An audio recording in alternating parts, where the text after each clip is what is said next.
வணக்கம், வாழ்க வளமுடன். நாம இன்னைக்கு சுந்தரகாண்டத்துல கேட்கக்கூடிய பகுதி பஞ்சசேனாபதி வதைப்படலம். பஞ்சசேனாபதி வதைப்படலம்ங்கிறது எதை சொல்லுதுன்னா, ராவணனின் சேனையில் இருக்கக்கூடிய 5 சேனாபதிகள் மிகவும் திறமைசாலிகள். அவங்க யாருன்னா விருபாட்சன், பூபாட்சன், துர்தரன், பிரசன்னன், பாசகர்ணன் தான் அவங்க 5 பேரும். இந்த 5 சேனாபதிகளையும் ஹனுமன் எப்படி கொல்றாங்கிறத விளக்கக்கூடிய பகுதி தான் பஞ்சசேனாபதி வதைப்படலம். இது வரைக்கும் நாம என்ன கேட்டிருக்கிறோம்னா, அசோகவனத்துல ஹனுமான் கிங்கரர் படைகளையும் ஜம்புமாலி படைகளையும் கொண்டு குவிச்சிருக்கிறாரு. இந்த விஷயத்த அரசவையில இருக்கக்கூடிய ராவணனுக்கு தெரிவிக்கிறாங்க.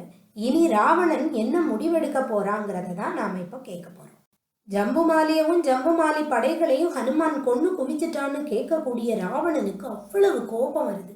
ராவணன் என்ன பண்ணுனான்னு கம்பர் சொல்றாரு. என்னும் அளவில் எரிந்து வீங்கி எழுந்த வெகுளியான் உன்ன உன்ன உதிர குமிழி விழியோடு உமிழ்கின்றான். சொன்ன குரங்கை யானே பிடிப்பேன் கடிது தொடர்ந்தென்றான். அன்னது உணர்ந்த சேனை தலைவர் ஐவர் அறிவித்தார். அதாவது அசோகவனத்துல ஹனுமான் ஜம்புமாலியவும் படை வீரர்களையும் கொன்னுட்டாங்கிற செய்தியை கேட்கக்கூடிய ராவணனுக்கு கோபம் ரொம்ப அதிகமாகுதான். அவனுடைய கண்களின் வழியே இரத்த குமிழிகளை வெளிவிடுறானாம். நீங்கெல்லாம் சொல்லக்கூடிய அந்த அசகாய குரங்க நானே அழிக்கிறேன்னு ராவணன் கிளம்புறான்.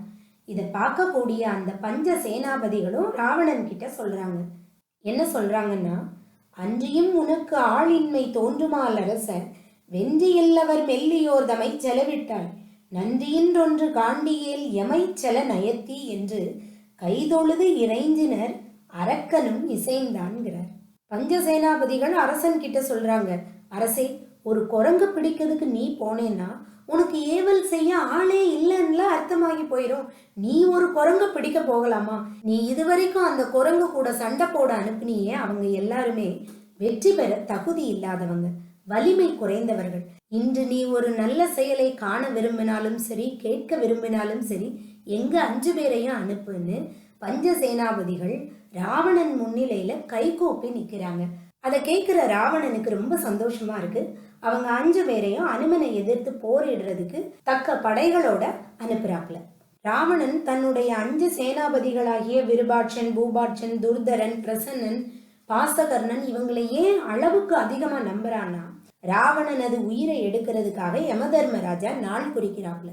அந்த விஷயம் கேள்விப்பட்ட உடனே ராவணன் கிளம்பி யமதர்மராஜா கூட சண்டைக்கு போறான். உடனே இவங்க 5 பேரும் என்ன சொல்றாங்க, நீங்க போகாதீங்க, நாங்க போறோம்னு சொல்லி இவங்க 5 பேரும் யமன் கூட சண்டை போட்டு யமனை கட்டி இழுத்துட்டு வந்துருந்தாங்க. இந்த காரணத்தினால இந்த பஞ்சசேனாபதிகள் மேல ராவணனுக்கு முழு நம்பிக்கை உண்டு. அதனால தக்க படைகளோட அசோகவனத்துக்கு அனுப்பி வைக்கிறாப்ல. அசோகவனத்துல இருக்கக்கூடிய ஹனுமன் கூட பஞ்சசேனாபதி படைகள் மோத ஆரம்பிக்குது. கம்பர் சொல்றாரு, உலந்தது தானே உவந்தனர் உம்பர், அலந்தலை உற்றது அவ்வாள் இலங்கை, கலந்தது அழுகுரலின் கடல் ஓசை, வலந்தரு தோழவர் ஐவரும் வந்தாருங்கிறார். அரக்கர்களின் சேனை அழியுது, தேவர்கள் மகிழ்ச்சி அடைகிறாங்க. கடல் அலையின் ஓசையோடு அழுகுரலும் சேர்ந்து இறையுது. 5 சேனாபதிகளும் மொத்தமா வந்து அனுமனை தாக்குறாங்க. திறமைசாலிகளான இந்த 5 சேனாபதிகளும் சளைக்காம அனுமன் கூட சண்டை போடுறாங்க. பெரிய பெரிய மலை குன்றுகளெல்லாம் பெயர்த்தெடுத்து அனுமன் மேல வீசுறாங்க. உலக்கையாலெல்லாம் அடிக்கிறாங்க. அம்ப மழையாதான் பொழியிறாங்க. ஆனாலும் அனுமன் அதையெல்லாம் சமாளிச்சு இவங்க 5 பேரையும் துவம்சம் பண்றான். 2 சேனை தலைவர்களை தேர்லயே வச்சு கொல்றான். ஒரு ஆளை வானத்துல தூக்கி போட்டு கொல்றான். ஒருத்தரை நெஞ்ச பிளந்து கொல்றான். இன்னொரு ஆளை தன்னுடைய வாளால இறுக்கி கட்டியே கொல்றான். இப்படி அஞ்சனை மைந்தன் 5 சேனாபதிகளையும் கொண்டு குவிச்சிடுறான். பஞ்சசேனாபதிகள் அனுமனின் கரத்தால் இறந்ததை சொல்லக்கூடியவங்க பஞ்சசேனாபதிகள் செஞ்ச மாய வினோத போரையும் சொல்றாங்க. பஞ்சசேனாபதிகளின் மந்திர தந்திர செயல்களை அனுமன் தன்னுடைய தந்திர பலத்தால் வெற்றி பெற்றதையும் சொல்றாங்க. இதை கேட்கக்கூடிய ராவணன் தன்னுடைய தோல் வலித்துணை போனதை நினைச்சு ரொம்ப வருத்தப்படுறான். எவ்வளவு பராக்கிரமசாலியாக பலசாலியாக இருந்தாலும் எப்படியாவது ஏதாவது ஒரு மாயம் செய்து போரில் வென்றுவிடக்கூடிய பஞ்சசேனாபதிகள் பலியானதை எப்படி ஈடு செய்யறதுன்னு ராவணன் யோசிக்க ஆரம்பிச்சிட்டான். இந்த குரங்கு சாதாரண குரங்கா நினைச்சு என்னுடைய படைகள் முழுவதையும் அனுப்பி அந்த குரங்கு கிட்ட நான் தோற்றுட்டேனோ? கடும் கோபத்துல இருக்கக்கூடிய ராவணன் தானே அந்த குரங்கு அழிக்கிறதுன்னு முடிவு பண்றான். இந்த நேரத்துல ராவணனின் குமாரன் அக்ஷன் அங்க வாரான். அக்ஷன் ராவணன் கிட்ட சொல்றான், அப்ப நான் இருக்கிறத மறந்துட்டீங்களா? என்ன கையால் ஆகாதவன் நினைச்சிட்டீங்களா? முதல்லயே இப்படிதான் இந்திரனை பிடிக்கிறதுக்கு அண்ணன் மேகநாதனை அனுப்புனீங்க. அண்ணன் இன்னைக்கு இந்திரஜித்துன்னு பெயர் வாங்கிக்கிட்டான். இனிய இந்த குரங்கு பிடிக்கிறதுக்காச்சும் அனுப்புங்கப்பா. இந்த குரங்கை நான் பிடிக்கலன்னா நீங்க என்ன தண்டனைனாலும் கொடுங்கன்னு கேட்கிறான். அனுமனை அழிப்பதற்கு ராவணனும் தன்னுடைய மகன் அக்ஷகுமாரனை தக்க படைகளோட அனுப்பி வைக்கிறான். 12,000 தோழர்களுடனும் 4 வகை படைகளுடனும் அனுமனை பிடிக்கிறதுக்கு அசோகவனம் வாரான் அக்ஷகுமாரன். அனுமன் அக்ஷகுமாரனை ஒண்ணுமே பண்ணாம அக்ஷகுமாரன் கூட வந்த படை வீரர்களை ஒருத்தர் இல்லாம கொன்னு குவிச்சிருக்கான். அக்ஷகுமாரன் மட்டும் தனியா நிக்கிறான். ஆனாலும் அக்ஷகுமாரன் பயப்படாம புறமுதுகு காட்டாம அனுமன் கூட தைரியமா சண்டை போடுறான். இறுதியாக ஹனுமான் அக்ஷகுமாரனுடைய தேரை உடைச்சி அக்ஷகுமாரன் கையில் இருக்கக்கூடிய வில்லையும் உடைச்சிடறான். அக்ஷகுமாரன் உடனே தன்னுடைய உடைவாளை எடுத்து சண்டை போடுறான். இறுதியில் ஹனுமான் தன்னுடைய வாளால் அக்ஷகுமாரனை சுற்றி அவன் மூச்சு விட முடியாத அளவுக்கு இறுக்கியே கொண்டுறான். அக்ஷகுமாரன் இறந்த செய்தியை ராவணனுக்கு சொல்றாங்க. இதனால இலங்காபுரியே துயரத்துல மூழ்குது. கணவனை, மகனை, சகோதரனை இழந்தவர் அத்தனை பேரும் வாயிலையும் வயிற்றுலையும் அடிச்சுட்டு அழுறாங்க.